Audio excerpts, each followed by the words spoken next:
अस्सलाम वालेकुम नाजरीन। हदफ में आप सब लोगों को खुश आमदीद। Tick tock girl Hareem Shah ने मारूफ आलम दीन और रुयत हलाल कमेटी के साबिक रुकन मुफ्ती अब्दुल कवी को थप्पड़ मारने की वजह बता दी। हरीम शाह का कहना था कि मुफ्ती कवी ने गंदी गंदी बातें की हैं जो रिकॉर्ड की गई हैं। उनकी गुफ्तगू नाजेबा और घटिया थी। उन्होंने मजीद कहा कि मैं और मेरी दोस्त बैठे हुए बात कर रहे थे और इन्होंने घटिया और 2 नंबर बातें शुरू कर दी।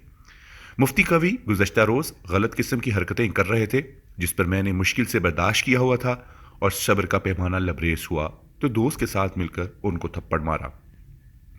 मेरी दोस्त आयशा और मैं बैठे हुए थे और उन्होंने बदतमीज़ी शुरू कर दी। मुफ्ती कवी जैसे मर्दों को सजाएं दें तो मुल्क में रेप ना हो। हरीम शाह ने कहा कि मुफ्ती कवी से उनका कोई ताल्लुक नहीं था।